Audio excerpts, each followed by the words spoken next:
Bueno, pues hoy os venís de paseo geopolítico conmigo, que vamos a hablar de las noticias del día, mientras salgo de haber hablado de las noticias del día. ¿Y hoy de qué vamos a hablar? ¿Cuál va a ser los temas? Pues dos, que claramente están ahí encima de la mesa. Uno es la cuestión de Israel y la otra cuestión es la llamada telefónica entre Donald Trump y Vladimir Putin. Yo creo que es un tema especialmente interesante, sabéis qué es lo que ha estado ocurriendo, espero que no me atropellen. Ese señor tenía mucha prisa.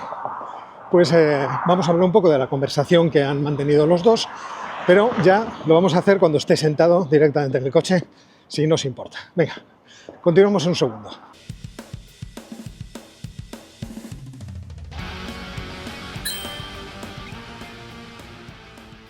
¿Qué tal fue la conversación entre Vladimir Putin y Donald Trump? Pues según ellos fue una conversación estupenda. Llegaron a un gran entendimiento, fue muy cordial, avanzaron mucho, fue muy práctica.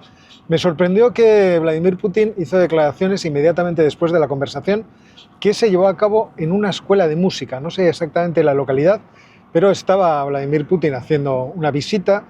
Entiendo que, en fin, de estas cosas que uno tiene que atender como buen político, que obviamente es Vladimir Putin, e inmediatamente después de la conversación salió a informar a los periodistas que estaban ansiosos de conocer si iba a hacer declaraciones. Incluso he estado leyendo en Kommersant que le extrañó a uno de los periodistas de Kommersant que fuera Vladimir Putin el que saliera a informar de que pues la conversación había ido muy bien, había sido muy cordial, muy útil, muy práctica, que se habían interesado de cuestiones personales. Creo que Putin le había felicitado a Donald Trump porque ha vuelto a ser abuelo y Vladimir Putin se mostraba contento y encantado de que todo hubiera salido bien.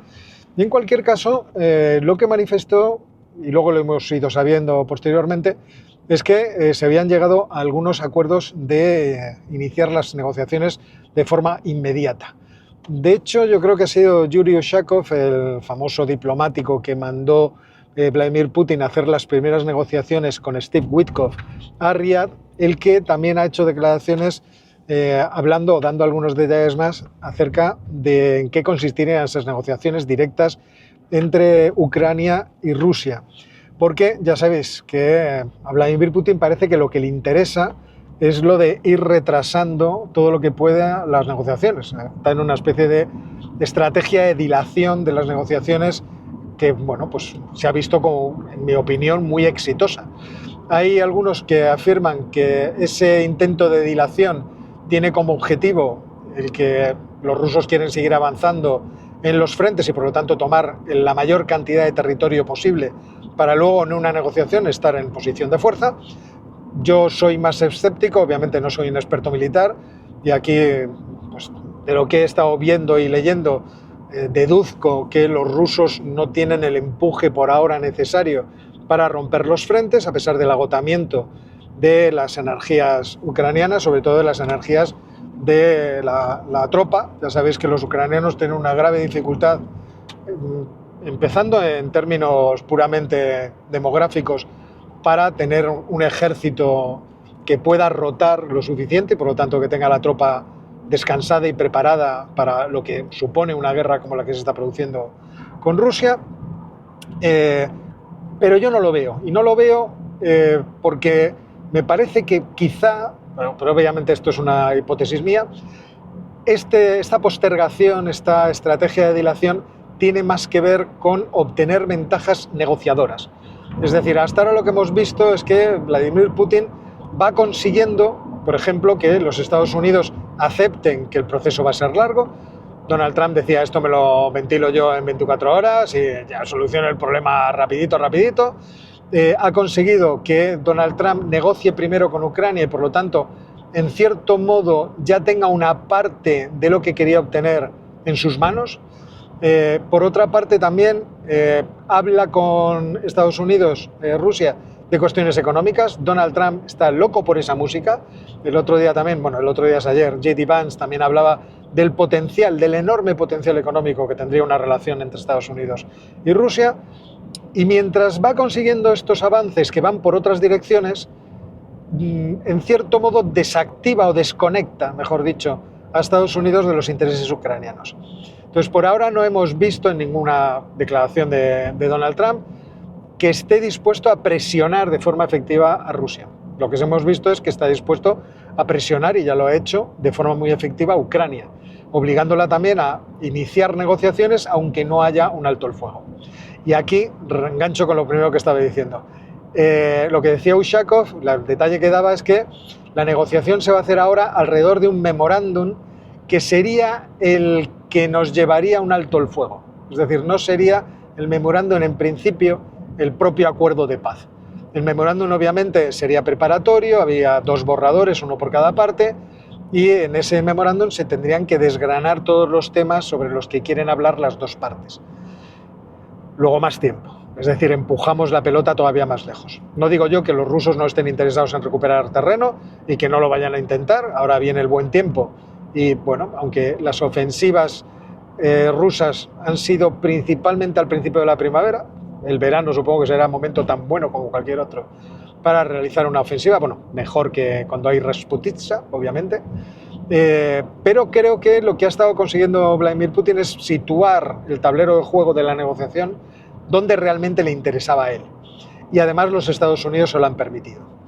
Es cierto que yo sigo creyendo que ahí existe una barrera, en cierto modo, que limita esta estrategia, y esa barrera es la paciencia de Donald Trump y el hecho de que Donald Trump haya puesto como uno de los elementos de negociación necesarios e importantísimos, uno de los elementos de propaganda electoral importantísimos dentro de lo que fue su campaña, precisamente el hecho de que resolvería el conflicto de Ucrania muy rápidamente. Bueno, el conflicto de Ucrania y el conflicto de Gaza. Entonces, yo no descarto en absoluto que ese plan que está preparado de sanciones terribles contra Rusia, pues no esté ahí en el cajón dispuesto para ser utilizado. No lo descarto en absoluto. Es decir, a mí me sigue cuadrando que Donald Trump en un momento se le cruce el cable y diga, ya has jugado bastante conmigo, Vladimir, y ahora empiezo yo. O sea, no creo que la ingenuidad de Donald Trump en estos asuntos sea infinita, no se la presumo. Lo que sí le presumo es el desinterés en Ucrania. Es decir, Estados Unidos no tiene un especial interés en lo que está pasando en Ucrania. No le importa, bueno, a Donald Trump no le importa que Ucrania sea una pieza que se cobre Rusia. Entiende que lo que ha tomado militarmente es imposible arrebatárselo y por lo tanto dice, bueno, ¿a mí qué más me da? Tengo intereses en otros sitios. Yo quiero girar mi atención principalmente a lo que pasa en el Indo-Pacífico, que es donde está el futuro. Entonces, desde ese punto de vista, entiendo que ese desinterés es lo que se manifiesta o lo que se traduce en las declaraciones de Donald Trump acerca de que quiere que las negociaciones sean estrictamente bilaterales. Es decir, que él no quiere estar en realidad pringado en esas negociaciones. Ya veremos luego lo que ocurre, pero que por ahora, para esto del memorándum, que se apañen solas las 2 partes y que lleguen a algún tipo de acuerdo. Recordad que una cosa que decía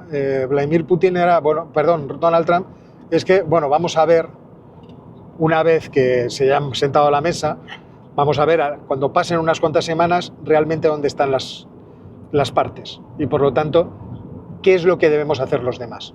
Entonces, por ahora hay ese desinterés, pero no creo que haya una desconexión absoluta respecto del futuro de Ucrania, porque Europa le sigue interesando, obviamente, a los Estados Unidos. Sigue siendo una zona de su interés y de su influencia que no creo que quiera regalársela gratuitamente a Vladimir Putin. Entonces, desde ese punto de vista, lo que no sé, lo que no hay pistas tampoco de ningún tipo, es cómo podría presionar Estados Unidos a Rusia en términos militares. Obviamente no con una intervención directa, sino con el mantenimiento de la ayuda militar o incluso el reforzamiento de esa ayuda militar. Eso es algo de lo que no sabemos nada. Hombre, yo entiendo que si en algún momento ve que Rusia le está toreando y que Vladimir no quiere comprometerse a un acuerdo de paz, que sería lo que le gustaría a Donald Trump, pues Donald puede decir, vale, pues le voy a seguir vendiendo armas a los ucranianos, buenas armas y también inteligencia, y que la paguen los europeos. Y esta sería una cuestión que yo creo que a Rusia no le convendría especialmente. Ya veríamos hacia el futuro qué podría pasar. Por cierto, una ampliación de lo que comentaba ayer en el Paseo Geopolítico acerca del artículo de Fabián Hoffman, un artículo muy interesante sobre cómo podría ser un conflicto militar futuro entre Rusia y la OTAN, y en el que Fabian Hoffman lo que afirmaba es que los rusos no irían a una guerra de desgaste ni una guerra de invasión, sino que querían sería una operación que sería rápida y a ser posible exitosa, para luego hacer un crecimiento de la escalada que demostrara la superioridad de la escalada que tienen los rusos gracias a su arsenal de armas nucleares tácticas, y que reflejara o visualizara de forma muy intensa la inutilidad del artículo 5 de la OTAN, y por lo tanto que eso introdujera una quiebra total dentro de lo que es la Alianza Atlántica y el deseo de algunos países de desengancharse de ella, haciendo que al final esa opción de seguridad europea pues se viera como una inutilidad, ¿no? Y esto podría ser algo positivo para los planes estratégicos futuros de Rusia. Esto es obviamente una hipótesis, pero es una hipótesis muy sugerente porque Rusia ha estado desde por lo menos 2007 en la política, gracias al gobierno de Vladimir Putin, de enfrentamiento y ruptura contra la OTAN. Es decir, enfrentarse a la OTAN y romper la OTAN.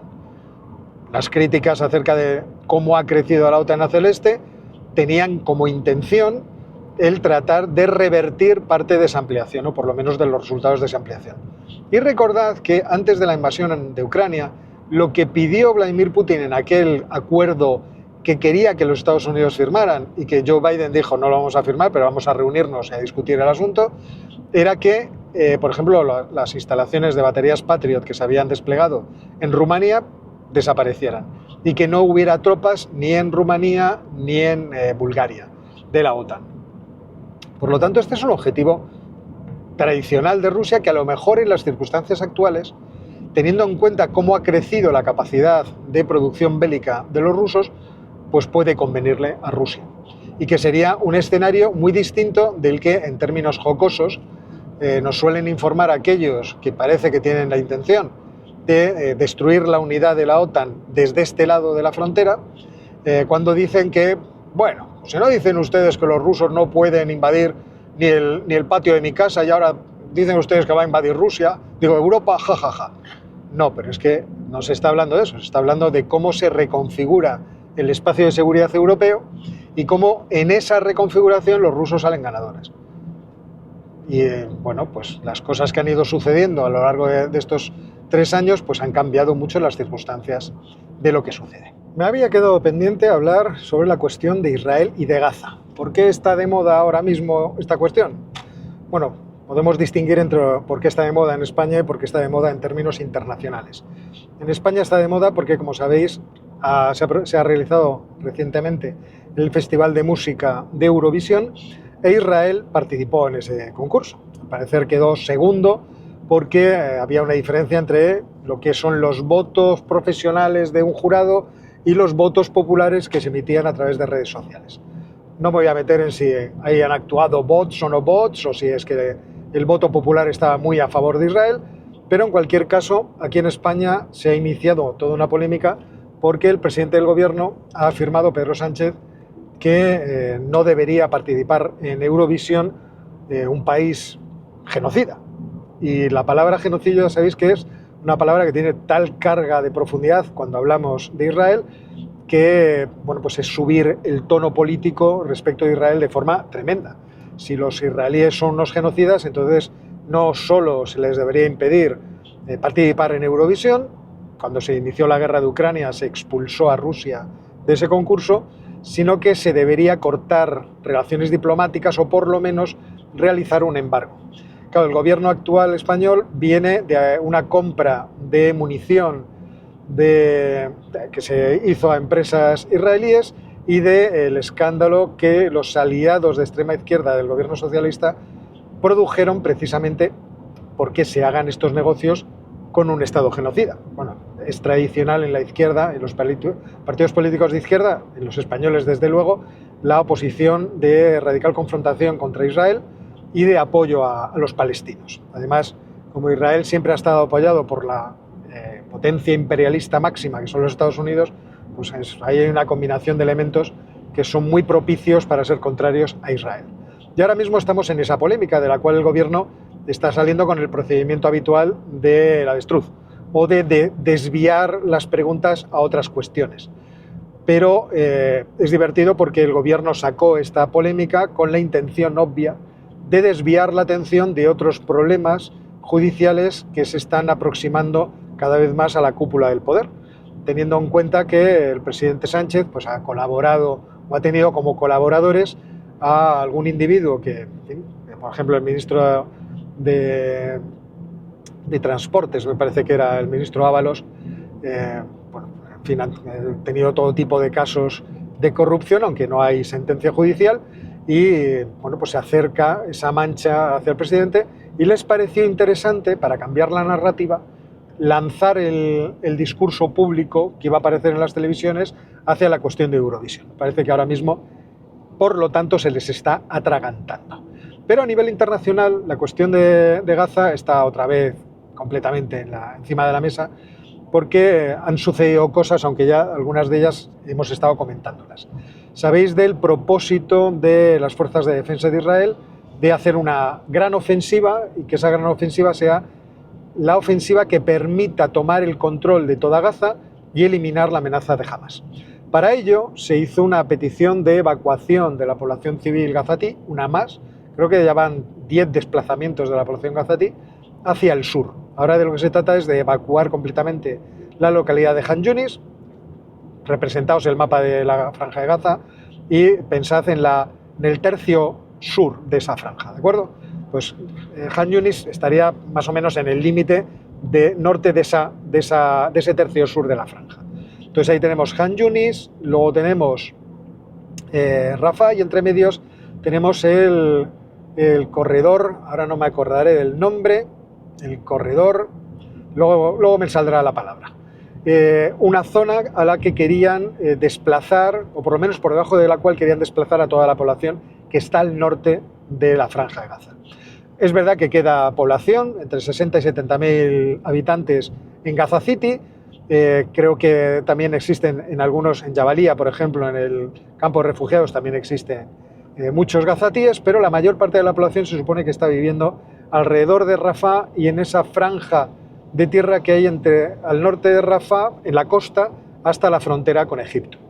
Bueno, pues, ¿por qué quieren hacer eso los israelíes? Para tener las manos libres de atacar con todo lo que te sea necesario en Gaza City, en Jabalía, y tratar de limpiar completamente todos los restos que queden de militantes de Hamas.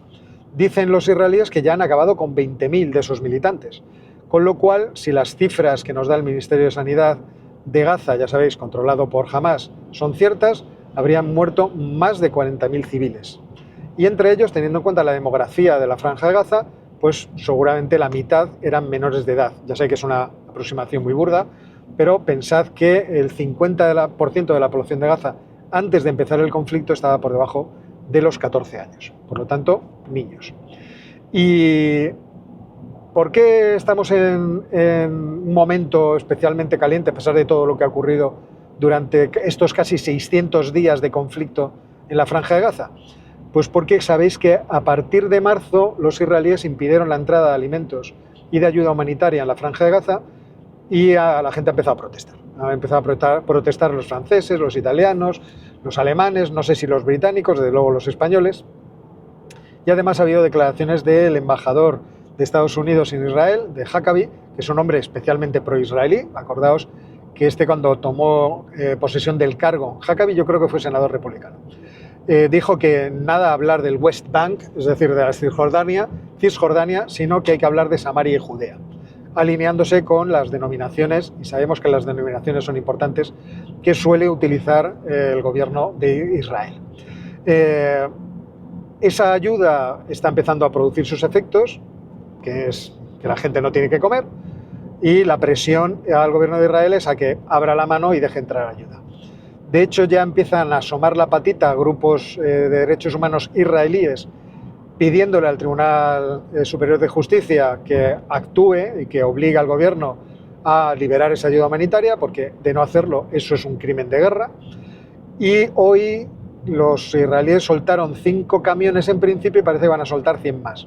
Os recuerdo que antes del conflicto había un tráfico de 600 camiones de ayuda humanitaria que son no todo con lo que vive la Franja de Gaza, pero con lo que viven muchas personas de la Franja de Gaza.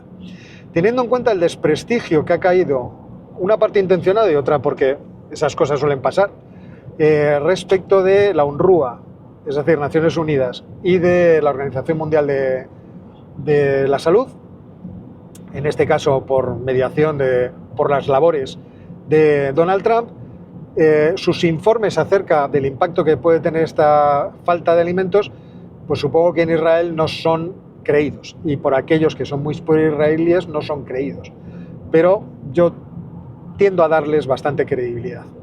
Y ahora mismo se supone que hay 70.000 personas en riesgo de malnutrición, es verdad que en los próximos meses, y el problema, o lo que más acucia ahora mismo, es el problema de los recién nacidos, que no tienen los elementos de alimentación necesarios. Hay como 17.000, me parece haber leído, que estarían en peligro en las próximas semanas, vamos a decirlo así, porque no me acuerdo de la cifra, os diría 15 días, que es lo que tengo en la cabeza, pero vamos a decir en las próximas semanas. Y entonces está creciendo la presión contra el gobierno de Netanyahu, lógicamente. Por otra parte, sabéis que en el gobierno de Netanyahu, que es una coalición, hay elementos más radicales que otros. Dentro de la antipatía tradicional al palestino y al mundo árabe, no voy aquí a hacer una exégesis del asunto, pero lógicamente muchos israelíes pueden tener muchas razones para tener esa antipatía, pero los sectores más radicales, por ejemplo, el ministro de Finanzas, Bezalel Smotrich, pues ya hace unos días decía que este plan de reubicar a la población en ese tercio sur sería muy bueno para acabar completamente con Gaza, porque les permitiría arrasar todo el resto, las otras 2/3 partes, de tal forma que Gaza dejaría de poder estar articulada, es decir, sería inhabitable. Las viviendas ya son inhabitables prácticamente, y no sé yo si es que está soñando Smotrich, que creo que sí, con el asunto de la migración voluntaria, que es algo que ha propuesto su partido político, y que sionismo religioso, y que en eso le apoya, lógicamente, otros partidos de la coalición, como Poder Judío, el partido de Ben Gvir. Así que estamos en estas circunstancias. Por otra parte, fijaos que la decisión de Israel de hacer una gran ofensiva y tomar control de toda Gaza plantea también problemas. ¿Qué van a hacer los israelíes si dominan toda Gaza y no expulsan a la población? ¿Van a tratar de controlar políticamente toda la Franja de Gaza? Se han estado resistiendo con uñas y dientes porque sería una patata frita política muy difícil de gestionar. Actuar como una potencia ocupante del territorio de Gaza, ya arrasado durante estos casi, como os digo, 600 días, creo que llevamos 580, una cosa así. Casi 600 días de guerra. Y esto es todo lo que os quería contar. Hoy veis que he tenido que recurrir al paseo geopolítico motorizado, porque hoy es un día muy intenso. He tenido cosas por la mañana, tengo cosas por la tarde y voy a tener cosas por la noche. Así que hoy día muy ocupado, en el cual pues la única forma de hacer un vídeo era esta. Así que un placer haber estado con todos vosotros, muy feliz de no haberme chocado con ningún coche. Veis que voy muy atento a la conducción. Y nada más, señores, que nos vemos muy pronto.